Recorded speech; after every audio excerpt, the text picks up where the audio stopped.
KaraokeBooks. Pudd'nhead Wilson. Written by Mark Twain. Audiobook. Chapter 21. Doom. He is useless on top of the ground. He ought to be under it, inspiring the cabbages. Pudd'nhead Wilson's Calendar. April 1st. This is the day upon which we are reminded of what we are on the other 364. Pudd'nhead Wilson's Calendar. Wilson put on enough clothes for business purposes and went to work under a high pressure of steam. He was awake all over. All sense of weariness had been swept away by the invigorating refreshment of the great and hopeful discovery which he had made. He made fine and accurate reproductions of a number of his records, and then enlarged them on a scale of 10:1 with his pantograph. He did these pantograph enlargements on sheets of white cardboard, and made each individual line of the bewildering maze of whorls or curves or loops which consisted of the pattern of a record stand out bold and black by reinforcing it with ink. To the untrained eye, the collection of delicate originals made by the human finger on the glass plates looked about alike. But when enlarged 10 times, they resembled the markings of a block of wood that has been sawed across the grain, and the dullest eye could detect at a glance, and at a distance of many feet, that no two of the patterns were alike. When Wilson had at last finished his tedious and difficult work, he arranged his results according to a plan in which a progressive order and sequence was a principal feature. Then he added to the batch several pantograph enlargements which he had made from time to time in bygone years. The night was spent and the day well advanced now. By the time he had snatched a trifle of breakfast, it was 9 o'clock, and the court was ready to begin its sitting. He was in his place 12 minutes later with his records. Tom Driscoll caught a slight glimpse of the records, and nudged his nearest friend and said, with a wink, "Pudd'nhead's got a rare eye to business.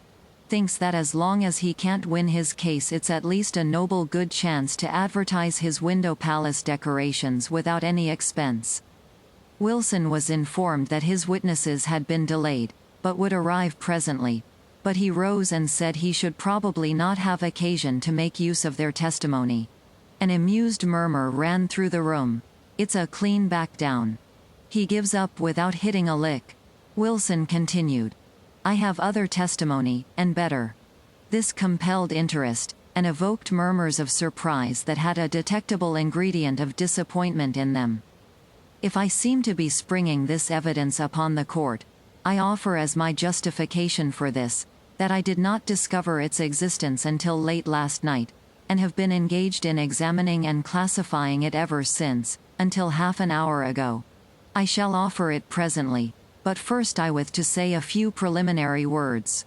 May it please the court, the claim given the front place, the claim most persistently urged, the claim most strenuously and I may even say aggressively and defiantly insisted upon by the prosecution is this: that the person whose hand left the bloodstained fingerprints upon the handle of the Indian knife is the person who committed the murder." Wilson paused, during several moments, to give impressiveness to what he was about to say, and then added tranquilly, "We grant that claim." It was an electrical surprise. No one was prepared for such an admission. A buzz of astonishment rose on all sides, and people were heard to intimate that the overworked lawyer had lost his mind. Even the veteran judge, accustomed as he was to legal ambushes and masked batteries in criminal procedure, was not sure that his ears were not deceiving him, and asked counsel what it was he had said. Howard's impassive face betrayed no sign, but his attitude and bearing lost something of their careless confidence for a moment. Wilson resumed, "We not only grant that claim, but we welcome it and strongly endorse it. Leaving that matter for the present, we will now proceed to consider other points in the case which we propose to establish by evidence, and shall include that one in the chain in its proper place." He had made up his mind to try a few hardy guesses, in mapping out his theory of the origin and motive of the murder. Guesses designed to fill up gaps in it. Guesses which could help if they hit, and would probably do no harm if they didn't. To my mind, Certain circumstances of the case before the court seem to suggest a motive for the homicide quite different from the one insisted on by the state. It is my conviction that the motive was not revenge, but robbery. It has been urged that the presence of the accused brothers in that fatal room, just after notification that one of them must take the life of Judge Driscoll or lose his own the moment the parties should meet, clearly signifies that the natural of self-preservation moved my clients to go there secretly and save Count Luigi by destroying his adversary. Then why did they stay there, after the deed was done? Mrs. Pratt had time, although she did not hear the cry for help, but woke up some moments later, to run to that room, and there she found these men standing and making no effort to escape. If they were guilty, they ought to have been running out of the house at the same time that she was running to that room. If they had had such a strong instinct towards self-preservation as to move them to kill that unarmed man, what had become of it now, when it should have been more alert than ever? Would any of us have remained there? Let us not slander our intelligence to that degree. Much stress has been laid upon the fact that the accused offered a very large reward for the knife with which this murder was done. That no thief came forward to claim that extraordinary reward. That the latter fact was good circumstantial evidence that the claim that the knife had been stolen was a vanity and a fraud. That these details taken in connection with the memorable and apparently prophetic speech of the deceased concerning that knife, and the finally discovery of that very knife in the fatal room where no living person was found present with the slaughtered man but the owner of the knife and his brother, form an indestructible chain of evidence which fixed the crime upon those unfortunate strangers.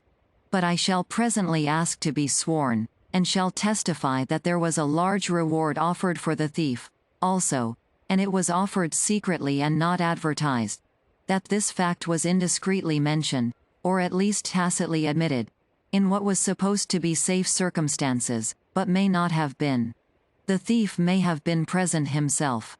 Tom Driscoll had been looking at the speaker, but dropped his eyes at this point. In that case he would retain the knife in his possession, not daring to offer it for sale, or for pledge in a pawnshop. There was a nodding of heads among the audience by way of admission that this was not a bad stroke. I shall prove to the satisfaction of the jury that there was a person in Judge Driscoll's room several minutes before the accused entered it. This produced a strong sensation. The last drowsy head in the courtroom roused up now, and made preparation to listen. If it shall seem necessary, I will prove by the Mrs. Clarkson that they met a veiled person, ostensibly a woman, coming out of the back gate a few minutes after the cry for help was heard. This person was not a woman, but a man dressed in woman's clothes. Another sensation. Wilson had his eye on Tom when he hazarded this guess, to see what effect it would produce. He was satisfied with the result, and said to himself, "It was a success, he's hit." The object of that person in that house was robbery, not murder. It is true that the safe was not open, but there was an ordinary cash box on the table, with $3,000 in it. It is easily supposable that the thief was concealed in the house, that he knew of this box, and of its owner's habit of counting its contents and arranging his accounts at night, if he had that habit, which I do not assert, of course, that he tried to take the box while its owner slept, but made a noise and was seized, and had to use the knife to save himself from capture, and that he fled without his booty because he heard help coming. I have now done with my theory, and will proceed to the evidences by which I propose to try to prove its soundness. Wilson took up several of his strips of glass. When the audience recognized these familiar mementos of Pudd'nhead's old-time childish puttering and folly, the tense and funereal interest vanished out of their faces, and the house burst into volleys of relieving and refreshing laughter, and Tom chirked up and joined in the fun himself. But Wilson was apparently not disturbed. He arranged his records on the table before him, and said, "I beg the indulgence of the court while I make a few remarks in explanation of some evidence which I am about to introduce, and which I shall presently ask to be allowed to verify under oath on the witness stand." Every human being carries with him from his cradle to his grave certain physical marks which do not change their character, and by which he can always be identified, and that without shade of doubt or question. These marks are his signature, his physiological autograph, so to speak, and this autograph cannot be counterfeited, nor can he disguise it or hide it away, nor can it become illegible by the wear and mutations of time. This signature is not his face. Age can change that beyond recognition. It is not his hair, for that can fall out. It is not his height, for duplicates of that exist. It is not his form, for duplicates of that exist also, whereas this signature is each man's very own. There is no duplicate of it among the swarming populations of the globe. The audience were interested once more. This autograph consists of the delicate lines or corrugations with which nature marks the insides of the hands and the soles of the feet. If you will look at the balls of your fingers, you that have very sharp eyesight, you will observe that these dainty curving lines lie close together, like those that indicate the borders of oceans in maps, and that they form various clearly defined patterns, such as arches, circles, long curves, whorls, etc., and that these patterns differ on the different fingers. Every man in the room had his hand up to the light now, and his head canted to one side, and was minutely scrutinizing the balls of his fingers. There were whispered ejaculations of, "Why, it's so, I never noticed that before." The patterns on the right hand are not the same as those on the left. Ejaculations of, "Why, that's so, too." Taken finger for finger, your patterns differ from your neighbors'. Comparisons were made all over the house, even the judge and jury were absorbed in this curious work. The patterns of a twin's right hand are not the same as those on his left. One twin's patterns are never the same as his fellow twin's patterns. The jury will find that the patterns upon the finger balls of the twins' hands follow this rule. An examination of the twins' hands was begun at once. You have often heard of twins who were so exactly alike that when dressed alike their own parents could not tell them apart. Yet there was never a twin born into this world that did not carry from birth to death a sure identifier in this mysterious and marvelous natal autograph. That once known to you, his fellow twin could never personate him and deceive you. Wilson stopped and stood silent. Inattention dies a quick and sure death when a speaker does that. The stillness gives warning that something is coming. All palms and finger balls went down now, all slouching forms straightened, all heads came up, all eyes were fastened upon Wilson's face. He waited yet 1, 2, 3 moments, to let his pause complete and perfect its spell upon the house. Then, when through the profound hush he could hear the ticking of the clock on the wall, he put out his hand and took the Indian knife by the blade and held it aloft where all could see the sinister spots upon its ivory handle. Then he said, in a level and passionless voice, "Upon this haft stands the assassin's natal autograph, written in the blood of that helpless and unoffending old man who loved you and whom you all loved.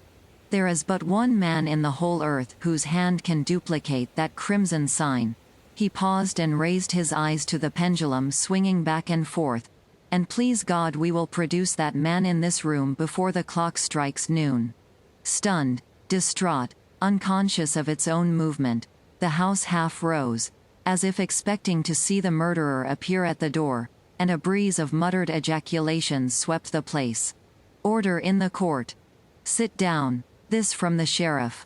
He was obeyed, and quiet reigned again. Wilson stole a glance at Tom, and said to himself, "He is flying signals of distress now. Even people who despise him are pitying him. They think this is a hard ordeal for a young fellow who has lost his benefactor by so cruel a stroke, and they are right." He resumed his speech. "For more than 20 years I have amused my compulsory leisure with collecting these curious physical signatures in this town. At my house I have hundreds upon hundreds of them. Each and every one is labeled with name and date, not labeled the next day or even the next hour, but in the very minute that the impression was taken. When I go upon the witness stand I will repeat under oath the things which I am now saying.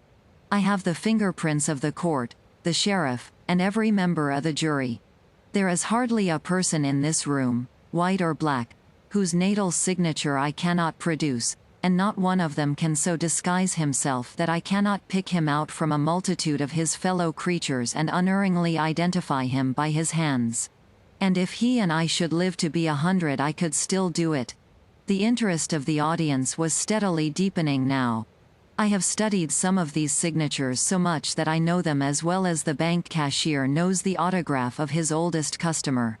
While I turn my back now, I beg that several persons will be so good as to pass their fingers through their hair, and then press them upon one of the panes of the window near the jury, and that among them the accused may set their finger marks. Also, I beg that these experimenters, or others, will set their fingers upon another pane, and add again the marks of the accused, but not placing them in the same order or relation to the other signatures as before, for, by one chance in a million, a person might happen upon the right marks by pure guesswork. Once, therefore I wish to be tested twice. He turned his back, and the two panes were quickly covered with delicately lined oval spots, but visible only to such persons as could get a dark background for them. The foliage of a tree, outside, for instance. Then upon call, Wilson went to the window, made his examination, and said, "This is Count Luigi's right hand. This one, 3 signatures below, is his left. Here is Count Angelo's right. Down here is his left. How for the other pane? Here and here are Count Luigi's, here and here are his brothers." He faced about. "Am I right?" A deafening explosion of applause was the answer. The bench said, "This certainly approaches the miraculous." Wilson turned to the window again and remarked, pointing with his finger, "This is the signature of Mr. Justice Robinson." Applause. "This, of Constable Blake." Applause. "This of John Mason, juryman." Applause. "This, of the sheriff." Applause. "I cannot name the others, but I have them all at home, named and dated, and could identify them all by my fingerprint records." He moved to his place through a storm of applause, which the sheriff stopped, and also made the people sit down, for they were all standing and struggling to see, of course. Court, jury, sheriff, and everybody had been too absorbed in observing Wilson's performance to attend to the audience earlier. "Now then," said Wilson, "I have here the natal autographs of the 2 children, thrown up to 10 times the natural size by the pantograph, so that anyone who can see at all can tell the markings apart at a glance. We will call the children A and B. Here are A's finger marks, taken at the age of 5 months. Here they are again taken at 7 months." Tom started. "They are alike, you see. Here are B's at 5 months, and also at 7 months. They, too, exactly copy each other, but the patterns are quite different from A's, you observe. I shall refer to these again presently, but we will turn them face down now. Here, thrown up 10 sizes, are the natal autographs of the 2 persons who are here before you accused of murdering Judge Driscoll. I made these pantograph copies last night, and will so swear when I go upon the witness stand. I ask the jury to compare them with the finger marks of the accused upon the window panes, and tell the court if they are the same." He passed a powerful magnifying glass to the foreman.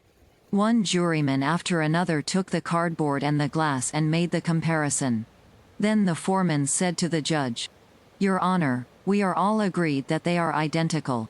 Wilson said to the foreman, "Please turn that cardboard face down, and take this one, and compare it searchingly, by the magnifier, with the fatal signature upon the knife handle, and report your finding to the court." Again the jury made minute examinations, and again reported, "We find them to be exactly identical, Your Honor."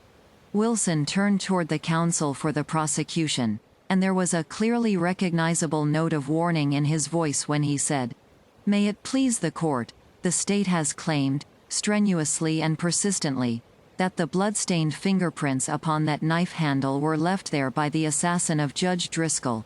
You have heard us grant that claim, and welcome it." He turned to the jury.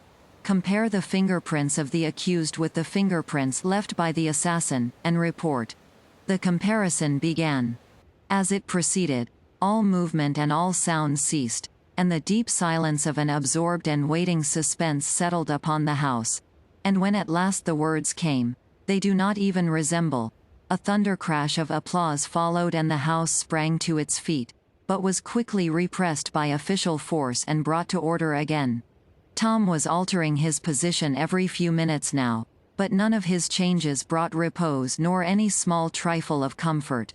When the house's attention was become fixed once more, Wilson said gravely, indicating the twins with a gesture, "These men are innocent. I have no further concern with them." Another outbreak of applause began, but was promptly checked. "We will now proceed to find the guilty." Tom's eyes were starting from their sockets. Yes, it was a cruel day for the bereaved youth, everybody thought. "We will return to the infant autographs of A and B. I will ask the jury to take these large pantograph facsimiles of A's marked 5 months and 7 months. Do they tally?"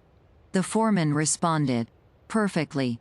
Now examine this pantograph, taken at 8 months, and also marked A. Does it tally with the other two?"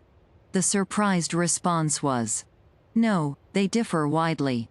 "You are quite right. Now take these 2 pantographs of B's autograph, marked 5 months and 7 months. Do they tally with each other?" "Yes, perfectly. Take this 3rd pantograph marked B, 8 months. Does it tally with B's other 2? "By no means. Do you know how to account for those strange discrepancies?" "I will tell you. For a purpose unknown to us, but probably a selfish one, somebody changed those children in the cradle." This produced a vast sensation, naturally. Roxana was astonished at this admirable guess, but not disturbed by it. To guess the exchange was one thing, to guess who did it quite another. Pudd'nhead Wilson could do wonderful things, no doubt, but he couldn't do impossible ones. Safe? She was perfectly safe.